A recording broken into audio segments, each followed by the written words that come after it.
Bonjour les amis, aujourd'hui, première émission que l'on va vous faire.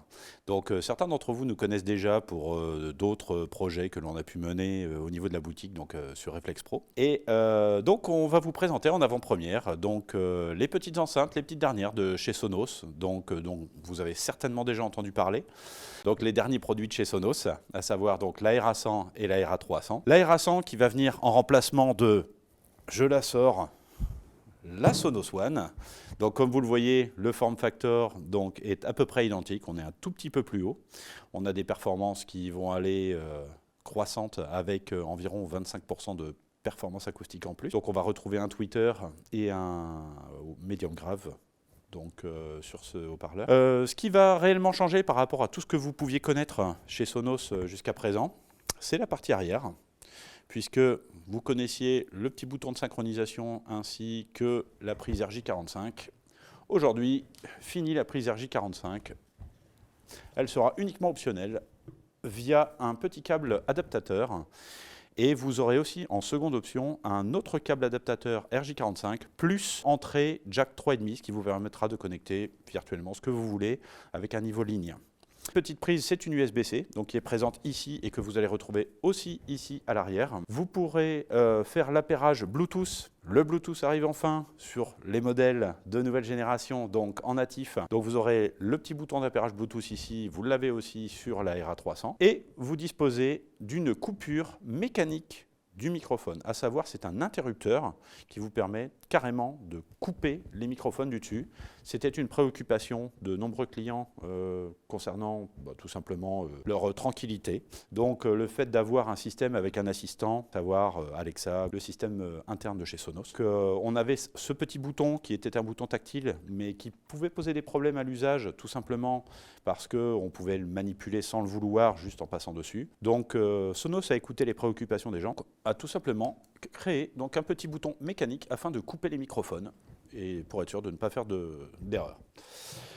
En ce qui concerne la face supérieure, vous allez retrouver sur l'Aera 300 et sur l'Aera 100 le même type de dispositif, à savoir donc des microphones. Ces microphones vous permettent bien évidemment d'utiliser les assistants vocaux, mais aussi d'avoir un système d'égalisation paramétrique True-Play que vous connaissiez déjà, qui passait auparavant par le biais du téléphone ou de la tablette, qui passait auparavant donc, par le téléphone ou par la tablette pour tout simplement égaliser le son de l'enceinte par rapport à l'endroit de la pièce où vous la disposiez. Aujourd'hui, vous avez deux dispositifs True-Play. Vous avez un dispositif True-Play simplifié, c'est-à-dire qu'en fait, il va utiliser les microphones de l'enceinte et ça va être très rapide donc pour calibrer donc l'enceinte. Et vous avez le second dispositif, True-Play, classique, via téléphone, qui ne sera plus limité du coup à l'iPhone et donc à Apple. Vous pourrez l'utiliser avec d'autres dispositifs afin de trouver le meilleur son possible et qu'on retrouve la procédure qui prend globalement une petite minute, que vous aurez le meilleur possible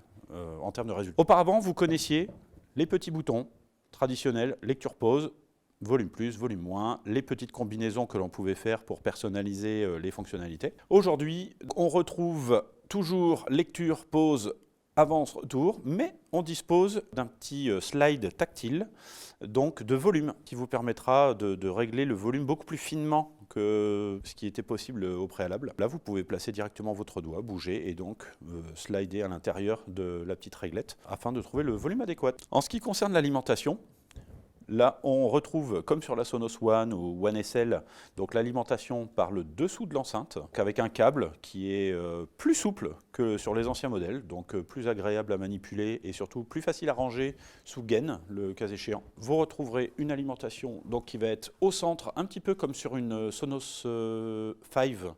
Lui aussi dispose d'un câble souple et facile à ranger. Les coloris n'ont pas changé. Vous retrouverez toujours un coloris blanc et vous retrouverez aussi un coloris noir. Donc nous allons faire disparaître cette Sonos One. Donc seule la One SL restera au catalogue, la One disparaîtra complètement. Sur celle-ci, vous retrouverez le son traditionnel, classique, que vous pouviez connaître sur les enceintes Sonos, Sonos One, One SL, donc à savoir un son mono. Vous pourrez bien évidemment les mettre par paire afin d'obtenir une stéréo. un grand classique. Pas d'amélioration 3D ni quoi que ce soit. On est vraiment sur du standard. On peut les utiliser aussi en surround sur tous les systèmes classiques, à savoir Sonos Ray, Sonos Playbar, Sonos Arc. La RA300, vous disposez d'un profil qui est très différent de ce qui a déjà été présenté chez Sonos jusqu'à présent. À savoir, donc, vous avez des formes avec une petite géométrie interne, comme celle-ci. Alors pourquoi? Tout simplement parce que vous avez un tweeter spécifique qui donne vers l'avant avec une ventilation extrêmement large, ce qui vous permet de placer une enceinte et d'avoir un son réellement spatial dans toute la pièce. Et vous allez avoir donc des woofers placés de part et d'autre, ainsi que d'autres tweeters, afin d'avoir une aération sonore qui va être vraiment très très importante. Actuellement, ça fonctionne sur les pistes Dolby Atmos qui sont présentes sur l'abonnement Amazon Music. À notre connaissance, pour l'instant, ce sera tout. Ça va peut-être venir ultérieurement avec les autres, mais pour l'instant, ça vous permet réellement de disposer d'une seule enceinte, mais d'avoir un petit peu, comme sur une barre de son, une aération dans la totalité de la pièce. Donc lorsque vous vous déplacez, vous entendez toujours le son de manière très convaincante, très aéré, très spatialisé donc, dans la pièce. Petit détail qui a son importance, ça fonctionne uniquement via l'applicatif Sonos. Vous ne pourrez pas utiliser les fonctionnalités 3D de l'enceinte actuellement. L'applicatif natif, donc que ce soit Amazon Music ou Apple Music.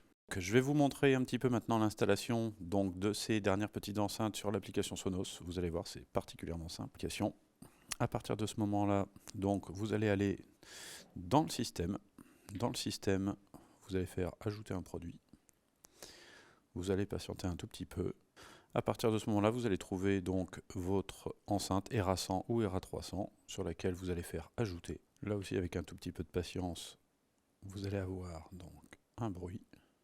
Voilà. À partir de ce moment-là, donc, l'enceinte s'appaire très facilement. Voilà, là vous allez pouvoir lui donner un petit nom ou alors vous utilisez un des noms préenregistrés. Là nous allons faire nouvel emplacement. À partir de ce moment-là, on va mettre donc ERA300 que l'on va créer. On continue. Voilà.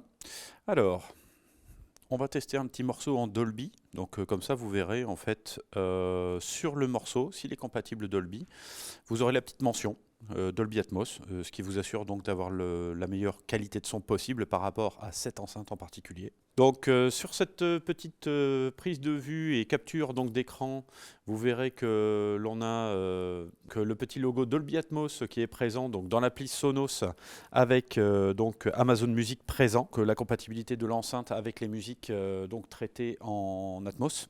Et donc c'est vraiment là où vous bénéficierez du meilleur son et surtout de la meilleure ambiance dans votre pièce. Alors bien évidemment, si vous en mettez deux et que vous faites un calibrage true-play, vous aurez vraiment une ambiance qui sera nettement meilleure encore que si vous n'en avez qu'une seule.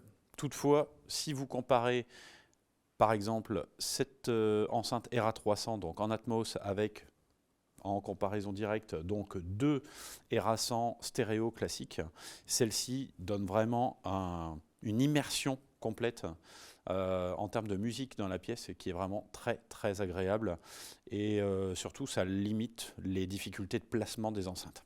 On va revenir un petit peu sur les dernières informations sur ces petites enceintes qui sont quand même intéressantes pour vous, à savoir que celle-ci, donc la ERA100, coûte 279 €, donc quel que soit le coloris.